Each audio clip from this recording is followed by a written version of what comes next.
Hey everybody, how's it going? I'm Bronson, the Budget Commander. And I am Zach, the Value Commander, and we are The Bargain Bin Commanders. So today we are looking at the Child of Alara for our commander. We're going to be looking at it under the same conditions we do every deck. Things that we're going to be looking at are the price, how it functions in early game, the mid game, the late game, how it does in its closing, its recovery, also its levels of control, aggro, combos, its life gain, all that really awesome stuff that really makes those decks function, and how it's going to be competitive, as well as seeing if it's actually going to be in our budget range. Yes, and first off, I do want to say if you like what you're seeing today and like these decks, go ahead and hit like and subscribe, and make sure you ring that bell so we can all draw cards. Okay, guys? Oh yeah. So without further ado, we're going to see you in the bargain bin. All right, gentlemen, I want you to repeat after me just how I do it. Ready? All right, guys. So we are looking at Child of Alara as our commander today. Child of Alara is a 5-color Wooburg commander that has, when Child of Alara dies, destroy all non-land permanents. They cannot be regenerated. And that is a 6/6 body on the field. That's basically a board wipe. That is a really awesome commander to be using. So, Zach, most people who use Child of Alara as their commander utilize it to make their board states indestructible, and then use Child of Alara to pretty much annihilate everyone else's board states. So, what is the premise behind your Child of Alara deck? This Child of Alara deck is actually built around those death triggers, Bronson, with all of the aristocrats that we have in 5 colors, as well as any kind of sacrifice outlets, as well as any kind of token procking, stuff like that. With creatures dying, we're looking to get the most value out of them, Child of Alara or any of the other board wipes in here, actually being able to trigger off like that. So instead of doing something like Child of Alara aggro, you're actually doing Child of Alara sacks with aristocrats? Yes, Child of Alara aristocrats is a very good term for it. All right, fantastic. So how are we actually going to be fueling this machine? All right, just like every commander deck, our fuel is our mana base, and our mana base is in 5 colors. Most people find it kind of hard, but I didn't really think too much into it, because I looked at where my colors are, and the basic lands that we're running. We have 1 island, we have 2 forests, we have 2 mountains, sorry. We have 4 plains and 5 swamps. So, the majority of this deck is Orzhov, with, a pretty decent splicing of Gruul as well. And then blue just kind of splashed in there to kind of deal with those pesky players. Because most of your aristocrats that you find do usually share black in common with all of them. You've got things like Cruel Celebrant, Blood Artist. Those are some of your biggest aristocrats that are known throughout the game. So actually, every aristocrat in this deck has black in it somewhere, because that is kind of an aristocrat color. Orzhov is the biggest aristocrat color, as well as, Mardu and or Rakdos is also good for aristocrat triggers. And also, don't forget that there are a few aristocrats to be found in Golgari as well. Yes, there's the one that is ever so loved, and we'll go over all of those aristocrats here in just a little bit. Awesome. So, whenever we look at our basic lands, we see that we've got a pretty good myriad of things going on. But how are we going to fix those colors when it comes down to it? What are our non-basics looking like? Some of the staples in Commander, we have both Command Tower and Gateway Plaza, being able to fix for those colors of any type in our Commander color, which just so happens to be all of them. And then we also have our Tri-lands being able to tap for 3 different colors, either Nomad Outpost, which is a good Mardu land, or we have Savage Lands, which is a good Jund land. So, judging by looking at what we can see right now, I'm going to say that probably blue is just a very mild splice in this deck. Yes, like I said, blue. There's now, going further through the lands, we do have a pretty decent spicing of blue, but you're exactly right. The blue in this deck is, once again, just to kind of take care of some of the pesky players at the table, hoping that they're not disrupting us too much. There's control players, and also some of them have sack outlets on them, which is really what I was looking for when I was looking for blue, is having some kind of sack outlet to be able to deal with those players. That's fantastic because being able to get the engine running is a big deal. Yes, it is. So then another land that we have is Halimar Depths, which is actually another blue that we were talking about. But the cool thing about this is even though it's coming in tapped, it's going to be able to look at the top 3 cards of your library and put them back in any order. So we're going to have that Ponder and or Opt effect without having to pay the mana cost, which is outstanding. And it's on the land body, so instead of actually paying that 1 blue to be able to do that Ponder or utilize utilize any of those mana to do that, you're actually going to be getting a mana in return for doing so. That is precisely why that's in there. Being able to really look at the top of the deck and figure out where I want things and be able to kind of control that at least to a little bit is a really big part of the deck, and being able to sort through what we need when and be able to take care of things when we're able to. Oh, yeah, because knowledge is definitely power when it comes to playing Magic. Yes, it is. So another land that we have is Westvale Abbey. Now, Westvale Abbey is really cool because while it's only going to tap for waste, you're able to put bodies on the field, and you're also going to have a sack outlet to be able to transform Westvale Abbey. And when it transforms, it comes in as Armandal Profane Prince, which is a big creature on the board with flying, lifelink, indestructible, haste. It's going to be a really big problem for people to deal with, and especially after one of those board wipes, maybe sacking, Child of Alara to Westvale Abbey to be able to get this to flip. So then everything dies, and here I am still with a big boy on the board. Yeah, and that card actually comes from one of my personal favorite sets in Magic, which is the Innistrad block. Oh yeah, Innistrad had a lot of really good cards in it, and this is no different. So some of the other lands that we have are tapped lands. Our dual lands coming in tapped. We have the Guild Gates with Simic Guild Gate and Izzet Guild Gate. So those both have our little bit of splice of blue in them. The 2 Guild Gates, and then we also have Cinder Barons, which is going to come in as Rakdos. Just out of a question, why'd you go with Cinder Barons instead of Rakdos Guildgate? Was it just what you had on hand, or? Mostly what I had on hand, and also availability. When I was looking for these cards, Rakdos Guildgate was actually kind of hard to find, ironically. That's actually pretty ironic. So also, some of the other lands that we have are lands that are, not only going to come in tapped, but they're going to do things. As far as the dual lands go, we have Thornwood Falls, which is going to gain you life, Rugged Highlands, and Windscarred Crag. All 3 of these are going to come in tapped and gain you a life whenever you're in the battlefield. So being able to pull ahead at least a little bit as far as land and life goes is a pretty big deal. Yeah, because as every player knows, your life total is just another resource to be utilized. That is exactly right, because, especially in black, there's so many ways to be able to use that Phyrexian mana. And it could be that one life that winds up saving you so you can win the game. Oh yeah, I can't tell you how many times that whether I've won or lost a game has come down to 1 to 5 life, which, funny enough, in Commander sounds menial. Sounds next to nothing, but those little amounts, it could be the straw that breaks the camel's back. Oh yeah, because most people will actually gear their deck to be able to do an exact amount of damage in a certain amount of time, and if you're able to pull just above that, their deck peters out while you're still on the board, and now they've got a problem. Yep, and that is a really, really good point that you make, being able to have a little bit of an outlast effect, even with lands, being able to gain that life and maybe outlast those aggro decks and pull ahead a little bit so they're not able to take us out as quickly while we're trying to still get to some of our answers. Oh yeah, because Mono Red's biggest bane is definitely life gain.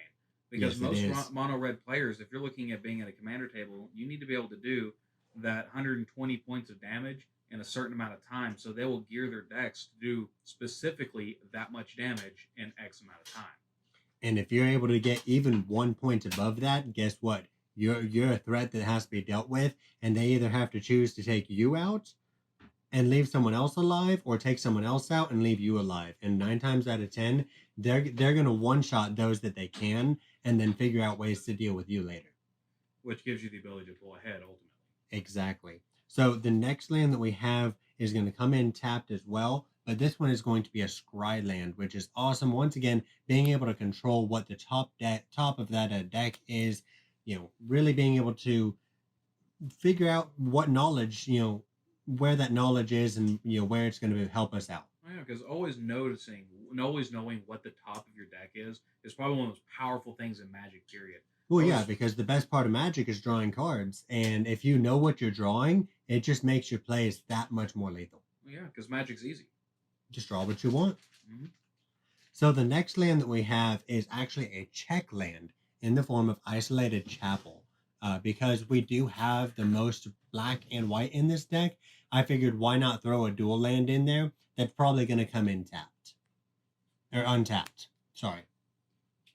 That's fantastic. So, is that all the non-basics you're running? Or do you have a little bit more up your sleeve? We actually have 5 more non-basics, and all of these are actually bounce lands. These are the ones that are going to come in tapped, bounce a land back to your hand, or return a land that you control to its owner's hand, and then they're going to tap for 2 colors at the same time, like Boros Garrison, Orzhov Basilica, Gruul Turf, Golgari Rot Farm, and Rakdos Carnarium.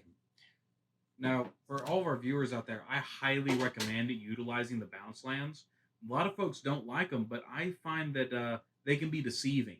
And while you're playing, because especially if you're playing in any kind of reactive deck, those bounce lands make it look like you have less mana on the board than what they're anticipating, allowing you to get those sneaky plays off, and no one really knowing how you're able to do it until they go, wait a minute, is that land producing 2 mana every time you tap it? Exactly. And not just that, but also, a lot of times I hear people say, well, Commander's already a long game and that's just going to slow you down more. But they're right in the fact that Commander's already a long game, so you're going to have time to be able to maybe put yourself a turn behind by being able to bounce that land back to hand turn 2. But being able to also have that more ammunition in hand whenever it comes time for turn 3. Exactly. So I ultimately see it as a win-win when having these having these bounce lands in hand, and having any of these lands be able to come in really at unexpected times and be able to deal with things, maybe be able to ramp a little bit just in one land. Yeah, because if you've got any 1-drops in your hand and you can put that one land down there and then tap that to place that 1-drop on the board and then play your bounce land, you're still getting that turn 2 play off. Yes, you are. One of those, once again, a staple in Commander, is Soul Ring. Being able to tap 2 mana is big, especially on turn 1. Oh yeah. Especially whenever you get that turn 1 Soul Ring, nothing feels better than turn 1 Soul Ring moving into another play right afterwards. Exactly right. Maybe a turn 1 Soul Ring into an Altar of Dementia. Just, if they have early game counter spells, why not bait them? And if they don't, why not have a sack outlet on the board ready to go whenever those aristocrats hit? Oh yeah, because you're going to get a lot of bang for your buck out of that. Oh yeah, another sack outlet that we have in this deck is Skull Clamp. Being able to hit some of those tokens that are going to be generated in this deck and get value in not only the death triggers, but also in drawing 2 cards for every one of them. So you get some card advantage, you're going to get some aristocrat triggers. So pretty much that card right there is just going to accelerate your game plan. That's the idea around having that, as well as having, Altar of Dementia and, some of the other things in here that I think are really going to add to getting those death triggers when we're needing them. So the other ones that we have in this deck are things like Golgari and Izzet Locket, which are mana rocks, which are good mana rocks, being able to tap and get some value immediately. Another mana rock that we have is Charismatic Geoscope, which is a 5-drop. However, the cool thing about this is, yes, it comes into the battlefield tapped, but it's going to tap and add X mana in any combination of colors to your mana pool, where X is the number of basic land types among lands you control. So if you get this out and you have all 5 of your lands, you're basically getting a mana rock for free. Which is fantastic, honestly. Yes, it is. So another one of these is probably my favorite mana rock that I have in this deck is OG Time Monument, which is going to be able to tap for those Azorius colors, but also for 6, be able to add another body to the board in the form of a 4/4 white and blue dragon artifact creature with flying, to get some of those death triggers once again whenever you're trying to hit those end game, maybe sack Child of Alara, and get as many death triggers on the stack as possible. So you can just wrap up the game with a pretty bow as quick as possible. Exactly. Now, we were talking about Armandal Profane Prince and, some of the things that can really make him go critical mass pretty quickly. One of the things that he doesn't have on him is actually any kind of hexproof or shroud ability. So this next card is really in here for that, and also for some of the other cards that are looking to deal combat damage to players, and that is Whisper Silk Cloak, where it's unblockable, as well as can't be the target of spells or abilities. So it pretty much, it gives that, not only does it give your creature unblockable, but it's also giving your creature Shroud, which is a huge deal. The only downside to Shroud is that you can't target it with your own abilities. Exactly. However, you can get around that a little bit, from what I understand, in being able to maybe Voltron it up before the Shroud hits it, like with something like Demon Melhubert, which is going to give the equipped creature +4/+2. And, with this, you're going to be able to sacrifice your creature, get that death trigger, and then give that same creature Voltroned up, hexproof or shrouded and unblockable, make a really big problem. Oh yeah, and one of the big things about Whisper Silk Cloak is, unlike a lot of enchantments that are auras that give Shroud, this can be unequipped and then re-equipped to that creature so that you can Voltron it while during that process. So you can put all of your pieces on the board and then equip it and then slap that Shroud on. Exactly. And then the last artifact that we have in this deck is Bolas's Citadel, which we've already talked about gaining some life, and all of the Aristocrat and Death triggers that we're going to be getting in this deck, most all of them, except for one, I believe, is going to be gaining us life. So being able to take advantage of that life with Bolas's Citadel and play the top card of your library, and pay life equal to its converted mana cost rather than pay its mana cost. And then it has a consistent sack outlet on it, being able to sack 10 non-land permanents, and each opponent's going to lose 10 life, as well as those death triggers from the Aristocrats, and just doubling down on that damage. Which is fantastic. Yes, it is. Now, the next thing that we're going to look at are enchantments in this deck.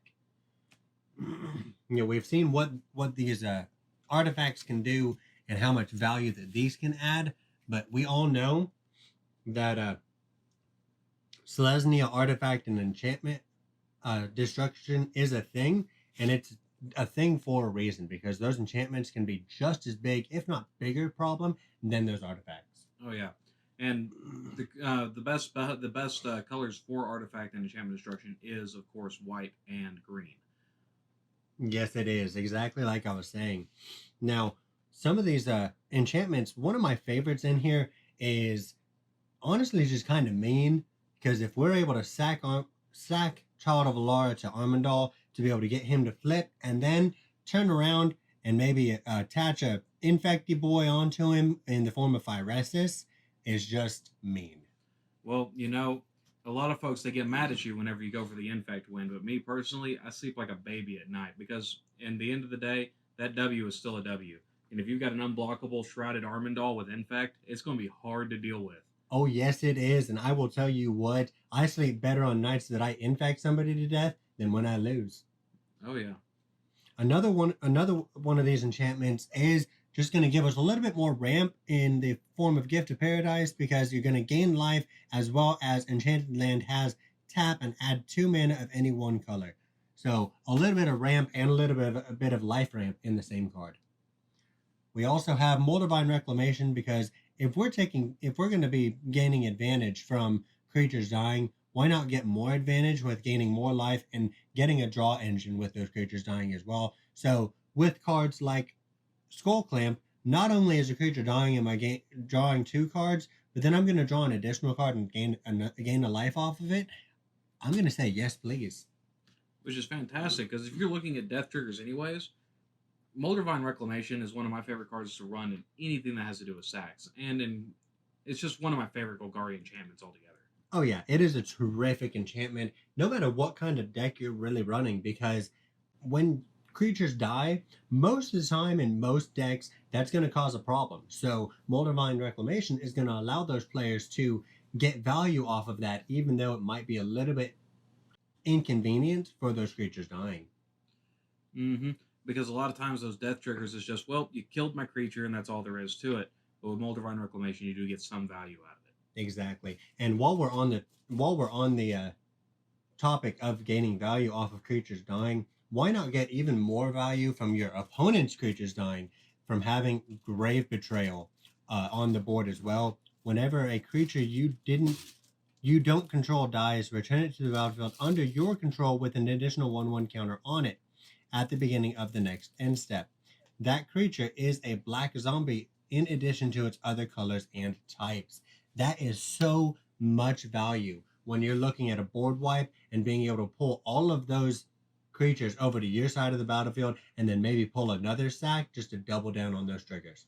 Which is great. Yes, it is. That's probably one of my favorite tricks to do in this deck.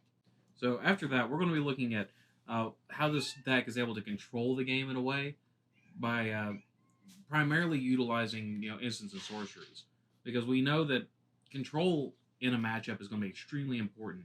No matter what colors you're running, you need to have some form of board state control.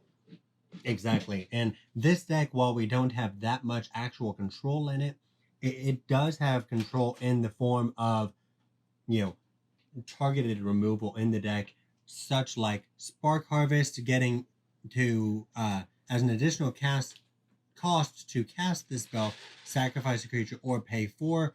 Why not get the value of being able to sack that creature and then destroy a creature or planeswalker? So you can take out some of those pesky things that other people may have. Which is great, especially if you have opponents playing planeswalkers like the Wanderer that says that non-combat damage is prevented. Yeah, I don't like those. That really slows this deck down, so let's get rid of that. Another thing that I really like in the form of sorceries is Ghost Form. This is actually one of the blue cards that we have, and it's going to put up to 2 target creatures unblockable this turn. So even if you don't have Whispersilk Cloak, being able to get that damage through if you're wanting to swing is a really big deal. Especially if it's that 9 damage that Armandal's going to do is what's going to win the game. Precisely. So the next 2 cards that we're looking at, once again, have that targeted removal, and they're going to have some value with it as well. With Severed Strands, as an additional cost to cast a spell, sacrifice a creature, you're going to gain life equal to that sacrifice creature's toughness. So even if you're sacking a token, you're still getting at least 1 life off of that. If you're sacking a big boy, maybe like Child of Alara, who knows? Just to get that death trigger on the board to be able to deal with everything.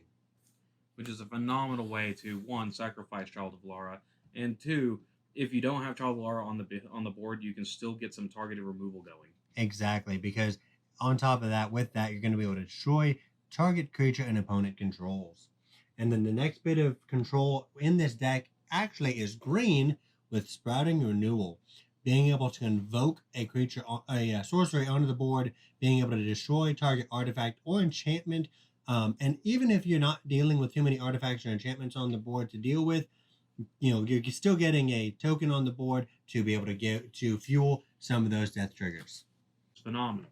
Exactly. And then probably one of my favorite sorceries in this deck, for the simple fact that it is ever so known Wrath of God, which is bury all creatures in this card, but a lot of them say destroy all creatures that can't be regenerated. Oh yes, the also fabled Wrath effect that everyone refers to. When someone says they're going to wrath the board, that is the card they're alluding to, because the effect like Wrath of God also goes to other cards like Damnation. Yes, it does. And this kind of effect in this deck is huge, especially if you're gonna have that enchantment on the board, Grave Betrayal, being able to double down on those triggers, maybe get Wrath of God to destroy all the creatures and then bring everything that my opponents control back to my side, and then maybe I have another aristocrat, or being able to pull out some of those aristocrats from the graveyard and put them back onto the battlefield and just double it down. Which is great. Yes, it is. And then for some late game, an easy way to wrap up the game, we're looking at Genesis Wave, which is going to be a 3 dedicated X, with an X cost. of reveal the top X cards of your library. You may put any number of permanent cards with converted mana cost X or less from among them onto the battlefield. Then put all cards revealed this way that weren't onto the battlefield into your graveyard. Which is a fantastic card. It's kind of like it's similar to using a Green Sun Zenith without the whole shuffle it back into your library thing, but you're actually going to get more value off of it than you would that Zenith ability. For instead of tutoring one creature to the battlefield, you can get all the permanents out of your deck with enough mana. Exactly. With enough mana, you're looking to be able to, on turn 15, 16, especially when it's time to start looking for answers and wrapping up the game. This is a good way to say, hey, you know what? I'm going to dump 12 permanents on the board, especially if you get lucky on those cards. And some of those permanents, the really cool thing about the wording with this is pay special attention to this. It says, then put all cards revealed this way. That means that you can get around that pesky little one land per turn thing, because you're not playing a land, you're putting it onto the battlefield. Oh yes, I actually remember when the first time you played that, we actually had to look up the judge's ruling to see if you could do the lands off of that. Exactly, and the wording on that is specific for that reason, because then you're dumping numerous amounts of lands, artifacts, enchantments, creatures. That's a big thing when you're looking to maybe nuke the board and get the most value off of it. You're wanting to dump as many creatures as you can, and even better if you're able to dump a couple more lands onto the board to be able to cast that, wrath effect in your hand. Which is fantastic. And just all around, it's a very good card. Yes, it is. So the other part of the instants and sorceries, we've gone over the sorceries in this deck. The next bit is the instants. So for instance, what are we looking for? I love the pun that you did there, Bronson. One of the instant cards that we have in here is going to be really cool in Fungal Infection. It's a 1-drop. Target creature gets -1/-1 until end of turn.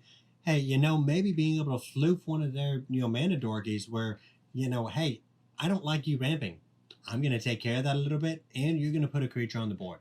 That old adage of Bolt the Bird comes back to mind. Every time I see cards like that, it's like, I see a lot of folks say, well, it's just not the kind of removal I'm looking for because it's only -1/-1. I'm like, that's a Llanowar elf. That's an Elvish Mystic. That's a Bird of Paradise. Exactly. Being able to bolt the bird, like you said, being able to stop people from ramping, and being able to kind of keep the game under control to a point. Once again, that's a bit of targeted removal that's actually really valuable, because some of the most devastating cards in Magic only have 1 toughness.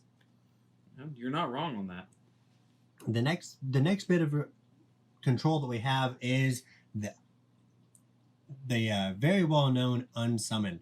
Return target creature card to its owner's hand, and then enchantments on target creature are discarded. That is really big, because any of those auras and stuff like that are going to be destroyed along with you bouncing that creature.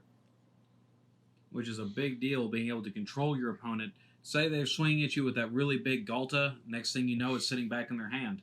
Exactly. And speaking of, someone swinging at me with that really big Galta, hey, maybe I can't deal with it, but I am going to be able to at least take 1 power off and, draw a card with Fleeting Distraction, maybe being able to draw into one of those answers. Or at least being able to survive the turn. Exactly. That's a really big deal. So the next card that we're going to be looking at is Despark. Once again, more of that targeted removal. Exile target permanent with converted mana cost 4 or greater. So you're looking at enchantments, artifacts, or creatures. And even planeswalkers. Oh yeah, those planeswalkers, a lot of them are, higher than 4 CMC. Well, a lot of them since before War of the Spark. Now we've got a lot of the baby planeswalkers, but still, those big planeswalkers, like the Liliana tribal decks that you'll see running around, and even larger ones like Teferi, the big Teferis that we see, they're really, really menacing to go up against. So Despark, being able to just say, well, you know what? Not only am I getting rid of that, but you can just go ahead and put that thing in exile. Because there are very few cards in the game that even interact with exile. You're exactly right. And I mean, especially if you're dealing with like those planeswalkers being able to say, no, that's being removed from the game entirely. Good luck dealing with that. And on talking about having exile triggers, we are looking at Rakdos Charm, one of the best instant cards in Rakdos colors, having 3 different abilities that you're able to choose from depending on what's going on in the game. Exile all cards from target player's graveyard. That is really good when dealing with any kind of reanimator deck or dredge deck. You're also destroy target artifact is going to be really big, especially at instant speed. Somebody say Aetherflux Reservoirs, and you can have them take that life, and then you're able to kill it before it deals damage to you. Also shutting down that Urzatron deck, or even putting that Memnarch to sleep for a little bit. That is exactly right. And then the last one, and this is probably the best thing in the world to deal with a lot of those token gen decks, or God forbid that Elf Ball deck. Elf Ball or Goblin deck that is just putting numerous, upon numerous amounts of creatures on the board. Each creature is going to deal 1 damage to its controller. That is huge, because if somebody's got 40 plus creatures on the board because of any kind of maybe Krenko or any of those effects. With that card in hand, it pretty much says, go ahead, Krenko guy. Go ahead and get your 180 Goblin tokens. It's going to be hilarious. Yes, it is, because that instant speed, as soon as you're done tapping that Krenko and creating those 180 Goblins, go ahead and lose 360 life. Which is phenomenal. Yes, it is. So the next instant that we have is Crippling Chill. This is an awesome card because it's a sleep effect as well as a draw engine. So you've got a card that not only it's an instant speed sleep, so yet again, here comes that big creature, that big Galta coming at you, and you can just say, tap that down. It's not going to untap during your next untap step. So not only are you going to control that big threat for that turn and its next turn, but you're getting to draw a card giving you that replacement effect. It's not card advantage, but still, 1 card replacing itself in your hand is a big deal. Yes, it is. And then going back to that exile, being able to deal with it, we are looking at Forsake the Worldly. This is a 3-drop instant card, which is going to exile target artifact or enchantment. That is huge, and it has a cycling effect if that's not really what you're looking for at that time. Yep. Which the really good thing is if you are playing as that really expensive deck, and someone goes ahead and does their little turn 5, I'm gonna put Blightsteel Colossus on the board. Yeah, it's indestructible, but it's not exile proof. Exactly. Now, this next card is one of the most well-known instant cards in the game of Magic, and it is in Orzhov colors, destroy target creature or enchantment as Mortify. Mortify is phenomenal. I loved being able to play Mortify against people because it's just they know it's coming, but most people tap themselves down for their control players. So you're like, well, I know you put something really big down there. Watch them tap themselves out and then mortify their big threat they just put on the board. Exactly. And even better, if you're dealing with somebody and you can maybe save yourself from having to play some of that other control, or save the control player from having to deal with anything, so maybe they can deal with some other threats besides yourself on the board. You just help that control player save some mana. They might be willing to help you out later on. Which is a phenomenal thing, getting the other control player on the at the table on your side for a little bit. You know that it's going to be a dagger held to the back for a long period of time, but at least it's not being plunged in yet. Precisely. Then we are the next one we're looking at is probably one of the best blue spells in the game because it is devoid. All of those pesky cards that say, protection from blue, this is going to hit because it is devoid. In abstruse interference. I don't know if I'm pronouncing that right, and my soda got the better of me there for a second. But it's going to counter target spell unless its controller pays 1, and you're going to put a 1/1 colorless Eldrazi Scion creature token onto the battlefield. And as we all know, with those Eldrazi Scion creatures, you're going to be able to sack those and add some colorless mana. So even if they do pay the 1, you're still getting the token out of it. Exactly right. Which is still good for 3 mana. Maybe you do counter that spell. Maybe they're tapped out for it. But the really cool thing is, 1, that's going to get around that pesky card, Veil of Summer. Yes, it is. So saying, oh, well, all the stuff I cast now has protection from blue, that's fine because, you know what, this is the void. Precisely. And that's why it's probably one of the best. Any of those devoid cards in any color, those are things that you're going to want to look for, especially when building a deck, because you're always going to have those control players that are going to say, no, I'm not dealing with you. Mm-hmm. Then last and not least, we have our last instant card of Pulse of Marasa. This is a terrific card because, like I said, maybe you just got done wiping the board, and maybe you just got done pulling all those creatures from other people's boards onto your own. Well, why not bring back one of those aristocrats from the graveyard and gain life in the process? It's a phenomenal card. You'll most likely see that card like that being ran in Golgari Reanimator, or even in some of the Jund Reanimator decks. So seeing it show up in here as a Reanimator player, I love Pulse of Marasa with a deep passion because one, gaining life is a big deal in Magic, and some of the color combos that you do Reanimator in, it actually costs life to do that. You're exactly right. And being able to gain life and be able to bring something back, even if it's a land card, if you're looking for that land card per turn, so that you're able to pull off what you need to next turn, that's a big deal. Yes, and if your land card that you're looking for gets accidentally milled into your graveyard, but you've got Pulse of Marasa, you're actually able to save yourself from that. You're exactly right.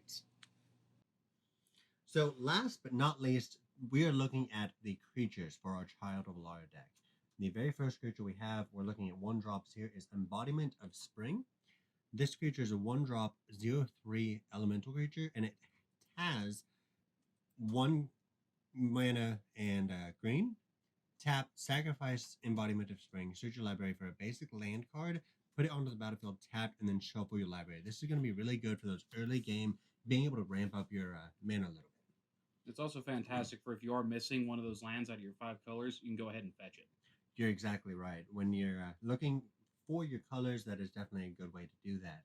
Another way that we have a really cool way to sacrifice, or not necessarily to sacrifice, but to ramp up a little bit, we have Blister Pod, which gives us a 1 green, 1/1 Eldrazi drone creature, and it's devoid of color. Once again, those devoid colors are awesome, like I was mentioning earlier. And as well with that, whenever this dies, you're going to put a 1/1 colorless Eldrazi Scion creature token onto the battlefield that has sacrifice this creature, add 1 mana to your mana pool. So what that's going to do is be able to give us 2 different death triggers and be able to replace a one body for another, and they're both doing some pretty cool things. Which is also good because it's devoid. It's immune to spells that say destroy target green creature. Yes, exactly. With those devoid cards, you pretty much have protection from destroyed colored permanents. Mm-hmm. Which makes it very good for that little bit of a sneaky play as well, because you've got a creature it looks like it has a color, which can actually cause someone to accidentally fizzle a spell trying to hit it. Yeah, and I love that when that happens, because they're looking to try and maybe kill this thing so that a death trigger happens before the aristocrats happen, and then that spell fizzles because it's destroy target green creature, and look at that, nothing happened. So the next creature that we have is Centaur's Herald, which once again is a 1-drop green for a 0/1 creature.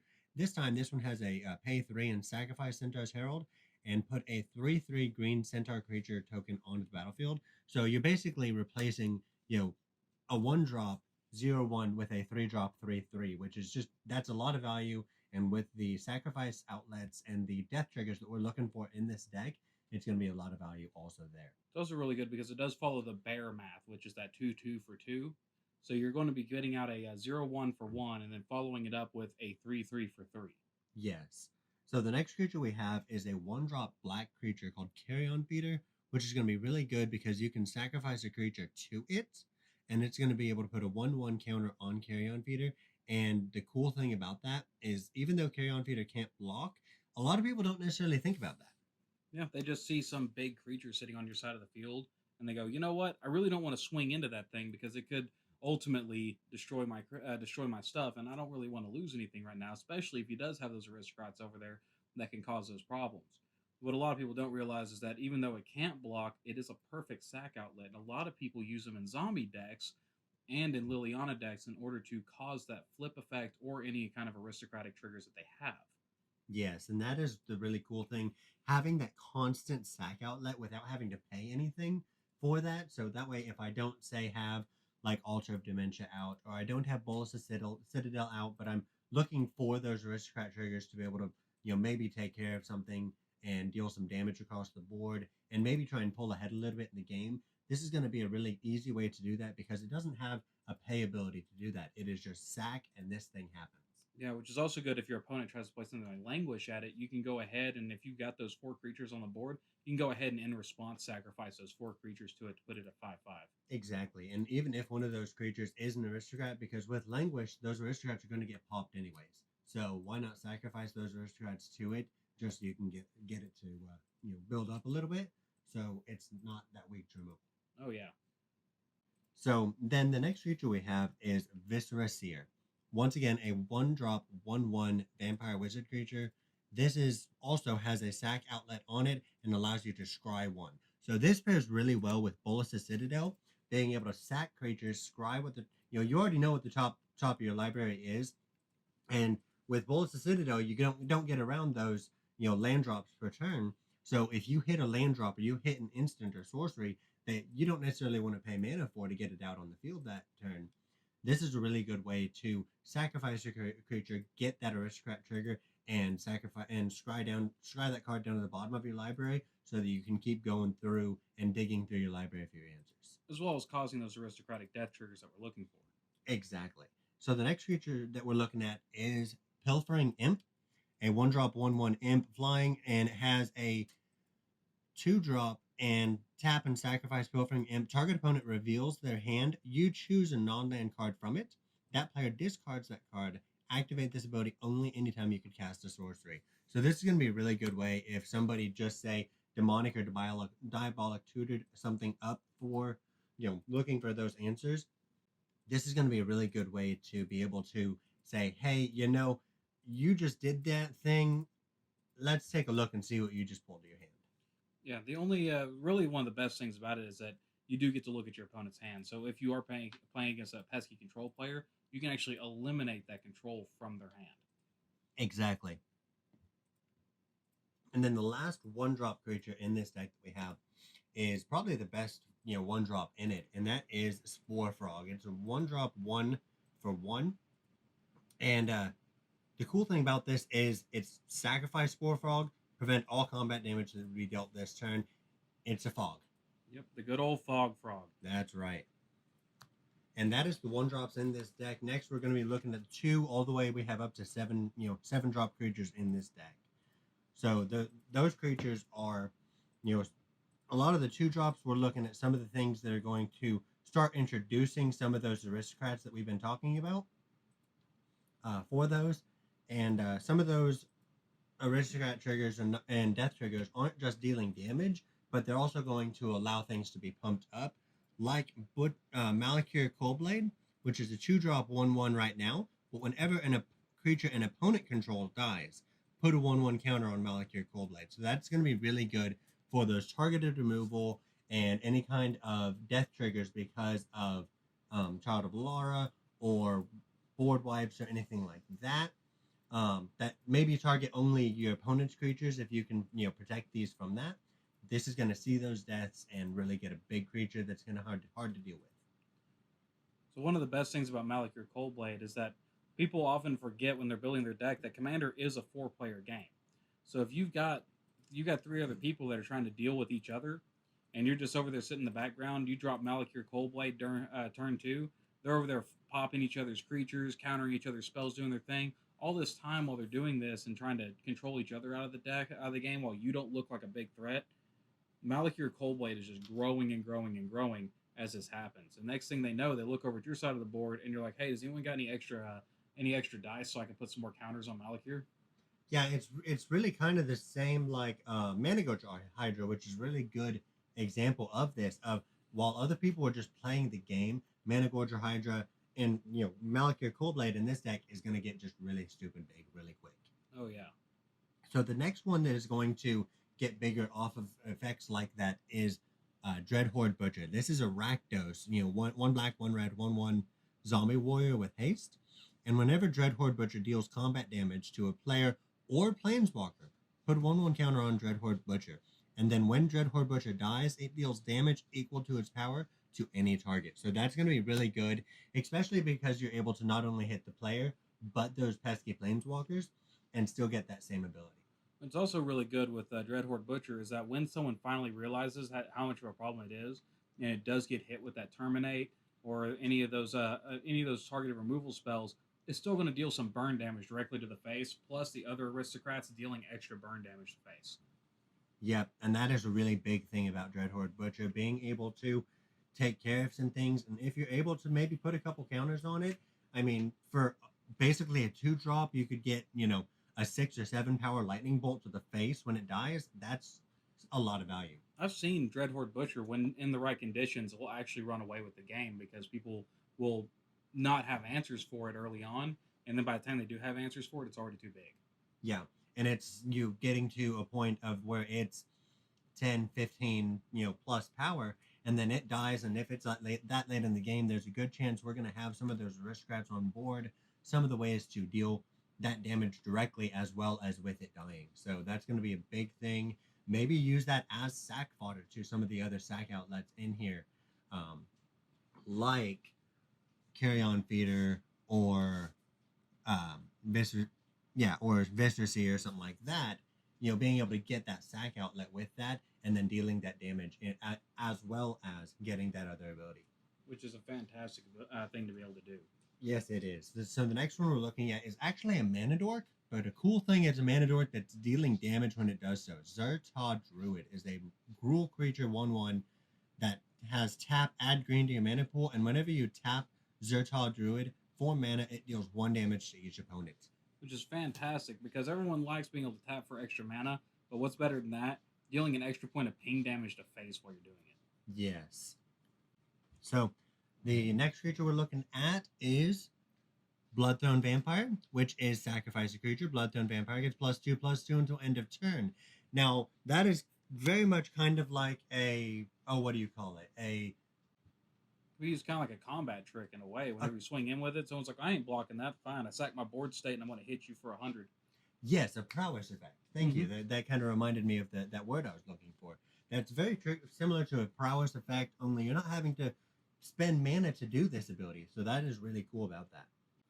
And then we also have Priest of Forgotten Gods, which is going to have tap, sacrifice 2 other creatures, any number of target players each lose 2 life, and sacrifice a creature. And then you add 2 black and draw a card. So if you have tokens on the board that you're able to sacrifice, you're not only being able to hit every other player on the board, but also getting them to have to get rid of some of their things on the board, as well as giving you draw a card and also those mana abilities. Which is fantastic. Yes, it is. So the next 3 cards are actually some of those first aristocrat triggers, causing those aristocrat triggers like we've been talking about this entire video. One of the most well-known aristocrats, first and foremost, is Cruel Celebrant, which is black and white. Whenever a Cruel Celebrant or another creature or planeswalker you control dies, each opponent loses 1 life and you gain 1 life. Which is fantastic because it puts you, by sacrificing your own creatures or destroying your own creatures, or even people swinging in and you just blocking haphazardly, it's going to cause damage across the board and you're going to gain life while that's happening. Exactly. And not only that, but you're able to basically punish people for hitting your planeswalkers. Like, we don't have any planeswalkers in this deck, but eventually, those are some upgrades and stuff that could be looked at that could cause some other type effects that we're looking for, sacrifice creature abilities, stuff like that. And being able to protect your things like that is going to be a really big thing that's going to get a lot of value. The next one is Blood Artist. This is a 2-drop 0/1, and whenever Blood Artist or another creature dies, target player loses 1 life and you gain 1 life. The cool thing about that is, even though it's targeted, it's not saying each player takes that damage, but it is going to see every death trigger across the board, yours or other players. So how I really like to play that when I have Blood Artist on the board is basically whoever is causing that death is taking that life. Of course, it's me, of course. Then obviously I'm going to be dealing that damage to probably the king of the table at that time with the most life. Which is amazing to be able to deal with that that bigger player and just machine gun them down by sacrificing a whole bunch of creatures and tokens. Exactly. And then, last but not least, in our 2-drops, we have Zilliport Cutthroat. Whenever Zilliport Cutthroat or another creature you control dies, each opponent's going to lose 1 life and you gain 1 life. That is basically the mono black version of Cruel Celebrant, which is really cool. Even though it's not looking out for those planeswalkers, that's okay because you're still getting the creature deaths that we're really looking for in this deck. Yes, and in a primarily creature-heavy deck, it's going to be a fantastic way to pull ahead life-wise, while also machine gunning your opponents down very rapidly. Yes, it is. Then next, we're going into our 3-drops here. We have Plaguecrafter. Plaguecrafter, first and foremost, is an outstanding mono black card, not just in this deck, but in any mono black deck. I fully recommend running this card. It is like pennies on the dollar, maybe what, a couple bucks at most. Yeah, It's a very cheap card, and Plaguecrafter enters the battlefield. Each player sacrifices a creature or planeswalker, and each player who can't is going to discard a card. That's going to be really big because if it's turn 3, somebody might have just gotten that Sorin Imperious Bloodlord on the board, or something like that, and this is going to be able to say, hey, go ahead and get rid of that if they don't have any other creatures to deal with as well. So that's going to be huge. And this also, if we have any of our aristocrats on board, we can go ahead and get one of those triggers off pretty early in the game. which is also really good. Plaguecrafter works well with a lot of cards in the game, Aristocrats being one of them. But it actually has a really cool counterpart that you can also utilize in decks, which is the Fleshbag Marauder. That is actually a good point. We don't run that one in this deck. So remind me what that does again? Well, Fleshbag Marauder, whenever it enters the battlefield, each player sacrifices a creature. Now, it doesn't have the discard effect like Plaguecrafter does, but it also costs 1 mana less, which makes it a very valuable source. I thought you said the Fleshbag Marauder was a 3-drop. No, it's actually a 2-drop. Okay.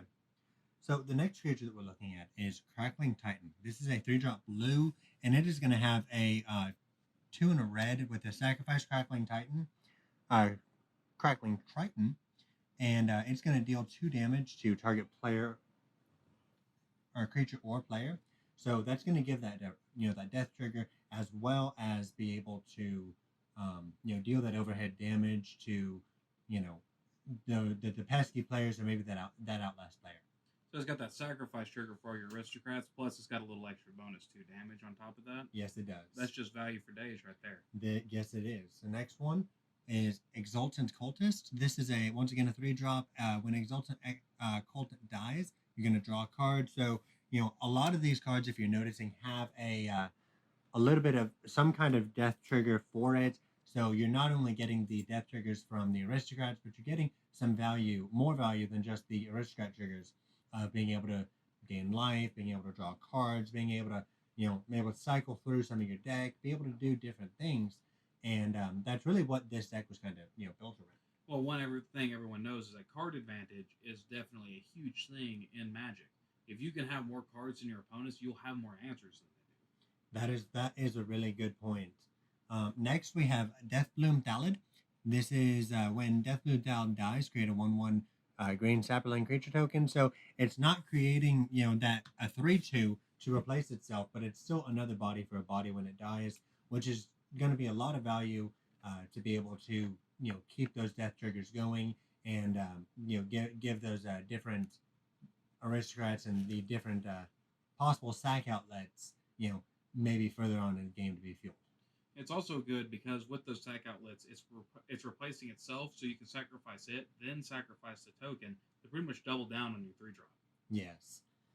And then the last card in our 3-drop is Judith Scourge Diva. This is one of the aristocrats in here, the Rakdos aristocrat of not only does it have the aristocrat trigger of whenever a non-token creature you control dies, Judith Scourge Diva deals 1 damage to any target, which is going to be really good because you could possibly put like Phyresis onto that and deal some direct infect damage because of the word deals that damage. But also this is going to act as kind of a lord, giving other creatures you control +1/+0, which is going to give a lot of value, especially for Altar of Dementia. When you're making people mill for the power of that creature that's sacrificed, and that's just going to give one more power and one more card advantage per creature that's going to be milled.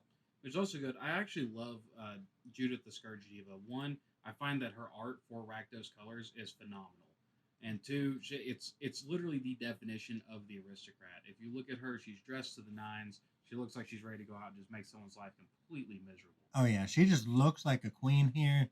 You know, looks like she's on a throne of some kind, like a throne of hell, if you will. And the really cool thing about her, you know, once again, is you're whenever a non-token creature. So you know, this is going to hit your regular creatures, which is kind of a negative about her. But you're going to keep your tokens alive with her just in case, you know, somebody tries to swing at you. You have that kind of you know, blocking power with your tokens still with her as well. And that doesn't mean that she's bad. She just has a minor downside, whereas the other ones hit all creatures you control or all creatures in general. She is a little bit pickier, but then again, she is a diva. Yes, and we all know those divas in our life, they're all kind of picky and sassy about things, aren't they? Oh, yeah. So, guys, the next creatures that we're looking at are our 4-drop creatures. The first one we're looking at is a really good creature in here called Whisper Blood Liturgist. She has a tap and sacrifice 2 creatures and return target creature card from the graveyard to the battlefield. What this is going to do is allow you to not only get those death triggers from the aristocrats, but also be able to bring that kind of stuff back from the graveyard if your aristocrats are dying from those Wrath of God or Child of Alara triggers. Another thing is that if your opponents do target you with targeted removal, Whisper Blood Liturgist is going to allow you to play a little of that graveyard recursion that everyone knows and loves.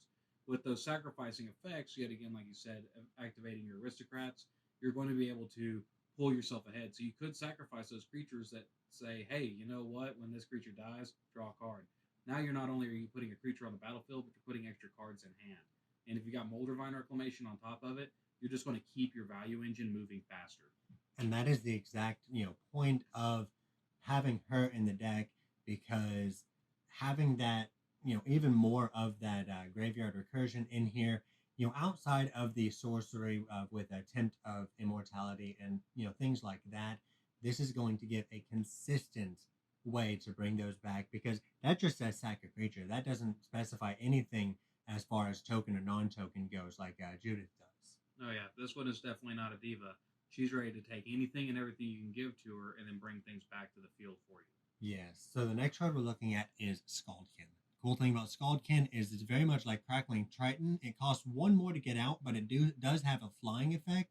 So maybe you're able to swing and get a little bit of damage overhead, as well as pay that 3 and then, you know, sacrifice it to deal that 2 damage overhead, as well as those other triggers. This is really good against those mono green decks that don't have as much reach in them as they really need to. Anyone who's playing dinos or any kind of stompy going on, you're going to be able to get a little ping overhead with it and then turn around and then sacrifice it to get some burn damage on top of your aristocrat burn damage. Yes, that is a big deal. The next one that we're looking at is Grazing Kelpie. This is a 4-drop with a green or blue in the casting cost, and then you can spell, you know, with green and blue, sacrifice Grazing Kelpie and put target card in a graveyard to the bottom of its owner's library. Once again, a little bit of graveyard recursion, not as powerful as Whisper Blood Liturgist or some of the others, but it does give a little bit of the ability to get those back. And then the cool thing about that is the persist trigger, being able to sacrifice it and then immediately put it back on the board with a -1 counter on it. What's really good about it is that you can also use that card to say keep you from dying to mill. So if you are on that turn and you've got Grazing Kelpie sitting on the board, and you're on that turn where that mill guy has managed to get you down to you're about to draw from a dead deck, you can sacrifice it in response to your upkeep and go ahead and put that card so you can keep going. It may not be the one that saves you, but it also might be the very turn that you needed in order to survive. Exactly. It could very well just be the that straw that broke the camel's back, right? Mm-hmm. So next we're looking at Eyeless Watcher. Once again, that one of those devoid cards. You know, I've gone over these devoid cards so much in this video so far. I love them because of just the no color is so valuable. And this one is very much kind of like the other Eldrazi drone creature we have. But this one is when it enters the battlefield, you're going to create 2 colorless Eldrazi sound creature tokens. And we know what those do. Self-sack for a mana. And for 4, you're getting 3 bodies on the field. That is just a lot of value in one card. Next, we have the ever so loved and probably one of the best creatures in this deck as far as token generation and any kind of sack outlet. Well, not sack outlet, but any kind of sack incursion and value for those sacking those creatures and creatures dying is Elonda the Dusk Rose, which standalone could be an outstanding Orzhov aristocrat commander with lifelink, and whenever another creature dies, put a 1/1 counter on Elonda, and then when Elonda dies, create X 1/1 white vampire creature tokens with lifelink, where X is Elonda's power. So even if she gets lifted right away, she's still gonna trade herself with 1. But if she stays on the board through 1 or 2 or 3 multiple sack outlets, you're going to be looking at a lot of creatures coming in the board when she dies. What's even better about Elonda is that wording right there. Whenever another creature dies. Not another creature you control dies, just another creature. Exactly. So you could have her on the board with just 1 go around the board, and for all we know, that could be upwards of 10, 12, even 15 death triggers, depending on what's going on and where aggro is swinging throughout the game. The next token generator we have in this deck is a really good one, and honestly should have been a commander, but just didn't get that legendary tag, probably for a good reason. Honestly, is Dune Brood Nephilim, which is a 4-color. Whenever Dune Brood Nephilim deals combat damage to a player, put a 1/1 colorless sand creature token into play for each land you control. So late game or even early game, that's going to be a really good way on turn 5, turn 6, even up to turn 12 to 15, just dumping huge amounts of creatures on the board, especially if you have Whisper Silk Cloak on it, so that you can make sure to get that damage through. Which is a fantastic way to not only secure a win through your aristocrat triggers, you're sacrificing all of those tokens, but with Whisper Silk Cloak, if you're able to put on, if you want to put like an upgrade into the deck with your enchantments, putting something like Darksteel Armor in there, make it indestructible, then slap Whisper Silk on it, good grief, it's almost impossible to remove Doom Brood at that point. Yes, it is, and it's just going to deal so much damage throughout the game and get so much value for you. I'll tell you this: if I start the deck, Bronson, with 3 lands in any colors that I'm looking at, Dune Brood Nephilim, Whisper Silk Cloak, and one of the aristocrats, I'm keeping that hand. It looks like it'd be a good hand to keep. So the next one we have is Scampering Scorcher, which is a mono red. When Scampering Scorcher enters the battlefield, create 2 1/1 red elemental creature tokens, and elementals you control gain haste until the end of turn. So once again, for a 4-drop, getting 3 bodies on the board, and you're able to swing and get some value with those tokens and the Scorcher right away with that. That is absolutely huge, with the haste. And the cool thing about that is those tokens don't pop at the end of the turn. Yes, a lot of elemental tokens that get generated like through the Chandra Planeswalkers or just through things like Spark Elementals and stuff like that, they either die at the end of turn, self-sacrifice at the end of turn, or my least favorite, exile at the end of turn. So if you're looking for any kind of death triggers to happen from them, this one's really awesome because they just hang around. So people will say, well, it's just 2 damage. I'm not going to worry about them because they're going to be gone and they're going to exile anyways, and then they forget to read the card. Exactly, and I just actually got that with one of my friends that I played against this last week. With this card is they let that damage through, thinking that those were going to be gone, and then he realized, wait, why aren't those gone yet? And then he actually read the card and he was like, oh crap, that was a mistake on my bad. Mm-hmm. Because even if you do kill them, you're still getting the aristocrat triggers. But if you don't kill them, you're still taking damage. You're taking damage plus getting that aristocrat trigger when it dies. So if you let that damage through and not killing them right away, you're really getting double the damage. which is not a good thing. No, it's not. So the last 4 creatures in this deck are really the backbone of this deck. The majority of the aristocrats in this deck, we've already seen some as far as Blood Artist and Cruel Celebrant and stuff like that. These are the other 4 aristocrats. Well, 3 aristocrats and 1 just aristocrat queen, if you ask me. And those are Falconwrath Noble, the flying aristocrat of whenever Falconwrath Noble or another creature dies, target player is going to lose 1 life and you're going to gain 1 life. We have Poison Tip Archer, which I guess you see this one is really valuable, right, Bronson? It's definitely my favorite of any aristocrat out there. I run it in my Golgari Dredge deck. I run it and I find I'm gonna kill it. I'm like, You need to pet it again. oh, I'll pet it. I'll pet it real good. I find Poison Tip Archer to definitely be one of the best aristocrats in the game, and it's weird because it's actually a Golgari card, and I run it in my Golgari Dredge deck for Commander because being able to put a bunch of tokens out and then wiping the board with cards like Languish or cards like Fine Finality, and being able to just pretty much annihilate everybody simultaneously off of 1 aristocrat, because it does hit everybody simultaneously with everybody's creatures, which, in my opinion, is a lot of value. Plus, with Reach and Death Touch, it's just a good body to put on the board. No one wants to swing your way with Poison Tip Archer sitting there. Oh, yeah. And for a 4-drop, 2/3 on a creature having Reach and Death Touch, that's enough value on its own that I would run it in pretty much any deck that has a Golgari Splice in it. But then having the Aristocrat trigger on top of it is just, me being the value commander, I can't pass that up. It is great value, and that's why, in my opinion, Poison Tip Archer is definitely the best aristocrat in the game. Now, I know you have a different opinion on that. Yes, my personal opinion would be Vindictive Vampire. The reason for this is, once again, the wording is whenever another creature you control dies, Vindictive Vampire is dealing 1 damage to each opponent, and you're going to gain 1 life. The reason I like this, and you've seen me tick off with this before, putting Phyresis on it and getting that 10 damage across the board with tokens or non-tokens dying under my control. If I have this on the board and then I can tap and sacrifice those 10 permanents from Bolus the Citadel, that's the game right there.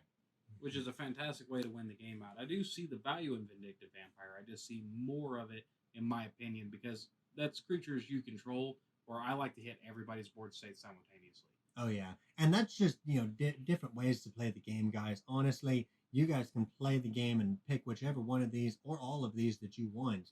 And, that's a really cool thing about Magic that I think is so versatile is, if you guys go out and get this deck, there's going to be upgrades that you make to it that I might not have thought about. And then there's going to be upgrades that Bronson would have made to this deck that I don't have in it. So, that's the really cool thing about this game. And, that's what I really enjoy about it. Then the last aristocrat in this game, or in this deck, like I said, is actually more the aristocrat queen, arguably the best Orzhov aristocrat commander in the game of Magic is Teysa Karlov.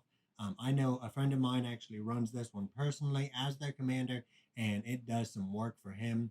And I have thought about building a deck around her, but I think in this deck concept, she just has just that much value as well, because I'm getting all of the aristocrats that I have in here to really be able to take off. Because if a creature dying causes a triggered ability on a permanent you control to trigger, that ability triggers an additional time. And then creature tokens you control have vigilance and lifelink. So that is going to be a lot of value. Being able to get those tokens, get those creatures that are going to die, get not only the original aristocrat triggers or even original, sack a creature, draw a card. That's going to a ability to draw me 2 cards and possibly even draw me 4 if Moldavine Reclamation is on the board as well. Which is fantastic. I usually see Teysa Karlov in decks that utilize the Afterlife mechanic along with the aristocrat triggers. Yes, and that Afterlife mechanic is a really good way to go about it. I don't have any Afterlife in this deck, mostly just because of the space and the money aspect of the deck. But because I was really focusing on more death triggers rather than those afterlife triggers. But I mean, you bring up a really good point. Well, guys, if you want to see us actually do a Taste of Karloff Afterlife deck, let us know in the comments below, and we'll be sure to take a look at it and do some stuff that you guys are wanting to see. Yes, exactly. So the next thing that we're looking at are 5, 6, and 7 drop creatures. These are really going to do a lot of work in helping finish out those games during the towards the end of the game, and really get a lot of stuff going. First one we have is Sekar Deathkeeper, which is a 5-drop legendary orc shaman. And whenever another non-token creature you control dies, put a 3/1 black and red Graveborn creature token with haste onto the battlefield. So not only are you getting those death triggers like we've been talking about and all that value, but you're replacing those bodies with an additional body. So those creatures that already replace itself with another body, this is just going to add one to it. Which is an awesome ability to have. Yes, it is. Next, we have Knight Incarnate, which is really cool because it's a 5-drop 3/4 death toucher. So just having this on the board in general is going to be a problem for some people. But when Knight Incarnate leaves the battlefield, all creatures get -3/-3 until end of turn. So you have a Languish on a body, guys. And on top of that, it has the evoke cost on it, where you may cast this spell for its evoke cost, and if you do, it is sacrificed when it enters the battlefield. So you're going to see that death trigger and be able to kind of do a Languish across the board at -3/-3, but still be able to hit a lot of the tokens and a lot of the creatures across the board to be able to get those triggers off. Which is awesome because Languish is one of the easiest ways to remove things, and any kind of negative effect is going to be able to get rid of those indestructible creatures. Exactly. So next we have Prosh, Skyrider of Kerr, which by itself is an outstanding commander, guys. I have once again seen an aristocrat deck built around Prosh, which once again does a lot of work. Having it in this deck, though, for obvious reasons, is whenever you cast Prosh, Skyrider of Kerr, create X01 Kobold creature tokens named Kobolds of Kerr Keep, where X is the amount of mana spent to cast Prosh, and then sacrifice another creature. Prosh gets +1/+0 until end of turn. So that's going to, that has its own sack outlet to not only get those death and aristocrat triggers, but also make Prosh a big boy so that if anybody is still hanging around after, all the dust is settled from tacking everything to Prosh to get him real big and mean, I can hopefully finish off that last 1 or 2 players right there. Because with flying, and unless you really have reach or flying, it's going to be hard to block, as we all know. And hopefully you can finish out the game pretty quick with him after the dust is settled with those aristocrat triggers. And the only problem I see with Prosh ever is that Prosh lacks a very important keyword that I think any really awesome big boy of a creature needs is trample. And you're exactly right. And we're in 5 colors, so there is the possibility of adding, giving your creatures trample in this deck. Obviously, green is the best with that. There's also the red archetype. The red archetype, takes away trample from everything and actually gives trample to everything you own. Yes, one of the 3 red archetypes, I think. No, there's ley lines, huh? Mm-hmm. That have the multiples. Yes, there's only one red archetype, and that would be Archetype of Aggression. I gotcha. Yeah. Okay.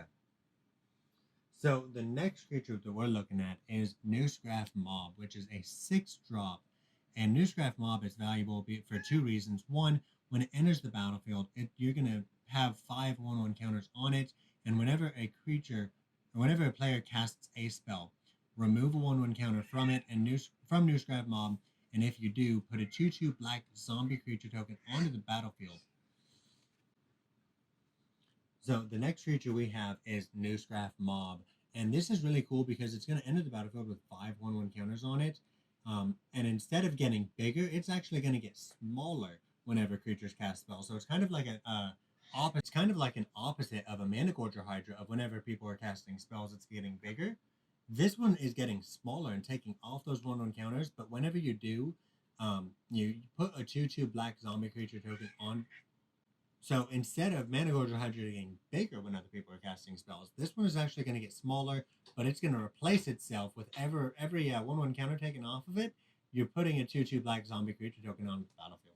Which is, of course, very good value in Aristocrats deck, where you have a creature literally just generating more creatures as people play the game. Oh yeah. So even if it does get hit with that targeted removal, you're still getting something out of it. Yes, you are. Hey, that's a spell. You cast it, that comes right off. Congratulations! I still replaced a body with a body. Mm-hmm. And that is really the biggest thing in this deck that we're looking for, is that value of replacing your things with other things or even more things, and getting the value from those death triggers. And what more value can you ask for, except with our last creature, Butcher of Malakir, which is the 7-drop flying 5/4 creature. Whenever Butcher of Malakir or another creature you control dies, each opponent sacrifices a creature. So that is going to be so valuable if somebody is swinging at you and you can just block out with your tokens and have those die. Everyone else is going to be sacking creatures, Which is fantastic. And the best part about it is it's actually, it may cost more mana than Dictate of Erebos. It may not have flash like Dictate of Erebos, but if you ain't got the $50-something for a Dictate of Erebos, this is a fantastic card to put into your deck so you can still have that Erebos trigger. Hey, this is Dictate of Erebos on a body, which is only going to get more triggers because it's another body that when it kills gets more death triggers. And even if they kill it, guess what? It's sacrificing everything else. Everything else is dying anyways. Exactly. Hey guys, so we just got done looking at Child of Alara as our commander. So Bronson, what are your thoughts on this deck? Well, from what I saw whenever we were going through it, I love the land base. It's very, well put together. There were a few things where I had a few questions on them, like why go with something that's the exact same thing as a guild gate when it wasn't one. Other things that I saw with it, it's got really good early game access, while also being able to withstand things up into the late game. So you're looking at basically what I saw as a mid-range Aristocrats deck. So in the early game, I would definitely give it some decent remarks on the fact that you can survive from against those early decks, those mono red decks. You're going to be able to give yourself a little bit of a boost ahead with them. Yeah, and that is a really big thing about the deck, as well as giving it a little bit of ramp in the earlier mid game and being able to hopefully get some of those answers on the board to be able to not only become a threat during the mid game, but maybe even end it out. So from what you know about this deck, and you've been the one who's piloted it, where do you say this deck usually tries to end the game? This deck likes to try and end the game around turn 7 or 8. In that mid game, if I can push it out to about turn 11 or 12, it does even better, because then I'm also able to deal with some of those decks that are going to try and outlast me. Which is fantastic. So whenever you go up against other decks, what do you say is probably one of the biggest banes of this deck? The biggest bane of this deck is exile and bounce, triggers, bouncing things back to my hand or exiling those creatures. So we're not getting those death triggers, which is, really the thing that hinders this deck the most, is not getting that value. I also did notice while you're going through, you said you had every single one of the Aristocrats, right? Yes. I noticed you didn't have Vela the Nightclad. That is probably one that I haven't heard of. She is a Demir Aristocrat, one of my favorites. She's blue and black, and this is going to be really good for you to add into the deck to really kind of splice things up. Vela the Nightclad, her trigger is when she or another creature leaves the battlefield, each opponent takes 1 point of damage. Oh, that is so valuable. That might save a lot of those triggers. That's a really good addition. Write that down if you're taking notes on this. That I don't have it in this build, which is probably something that's going to be upgraded soon. But that is something that you guys can do to upgrade this deck to just get that much more value and possibly take care of that exile, or even bouncing things back to your hand, that weakness a little bit for you guys. Because I enjoy using Vela the Nightclad in my Wizards deck with Alara, so that I can make a clone. The clone leaves the battlefield. Ooh, damage happens. Yeah, that I do remember that now that you're talking about it. I didn't think it was necessarily an Aristocrat. I thought it was maybe an enchantment or something you had on the battlefield. I wasn't, because of so many triggers that this has, going on. That is so much value. So one of the really big things that I also want to look at with the deck is upon levels of complexity, would you say that this deck is new player friendly, or do you want to have a little bit of experience before you give this one a run? You're definitely going to want some experience before running any kind of Shard of Alara deck, because that is, anytime that you're dealing with anything dying, that is so many triggers that you've got to keep track of during the game. And new players, they're not really sure how to look at the stack and how to look at those triggers and where to put those. So you really want to have a little bit of experience under your belt. Even though I haven't been playing the game for very long, I have caught on really quickly because I forced myself to play harder decks like this. Like my first deck was very trigger heavy as well, and I'll show that one in a later video as well. But so I forced myself to play those harder decks and get that experience kind of by just going from the frying pan into the fire. So on a scale of like 5 stars, where would you rate Child of Alara's complexity in a star rating? Complexity, or just how complex is it to run? Okay, I would put it at 3.5 stars. It's not the hardest deck in the world to run, but it is going to be harder than some of those just green stompy decks. That's definitely true. Green stompy decks and red aggro decks are very straightforward. Yes, they are. I mean, you have a green stompy deck that we're going to show a bit later that even my 8-year-old has been able to run and even win the game with. It's a very easy deck to run. A lot of monocolored decks are easy to run. Yes, they are. So when it comes to controlling out the game, I noticed that you don't have as much targeted removal in here as probably someone who's a very heavy control player would utilize. So for levels of control, there's not really a whole lot going on. You're just kind of relying on the fact that your opponents are going to build board states and then you're going to capitalize on that. Is that correct? Yes, because I'm not looking to... The only kind of targeted removal that we're worried about are things that are going to interact with us at a personal level. This is kind of a sit back and watch deck. Let them build, let them do their things. And if I'm able to get a wall up that, it kind of protects my life total a little bit, as well as it's going to look at those players and say, hey, go ahead and try to attack me, because you're just going to get smacked in the face and I'm going to gain that life back even if you have trample. So my final question I have for you, how much did this cost putting together? This deck, if you were to go to TCG Player, costs just over $76. $76 put together Child of Alara. That's without the basic lands, correct? That is without the basic lands. Yes, it is. So that's one thing about this channel. We're actually not going to be including basic lands in any of our prices because people have large quantities of basic lands. So we want to make sure that we're just not going to put them in there, because even if you don't have access to large amounts of basic lands, your card shops that you go to, a lot of them will actually have boxes of basic lands for you to pull from. And they're just going to be able to give those to you a lot of the time. Being able to get that, get those cards, and any of your local card shops, definitely go into and see if they do that. And if not, they still have them for very, very cheap. Literally, like 10 for like a penny, maybe a couple pennies.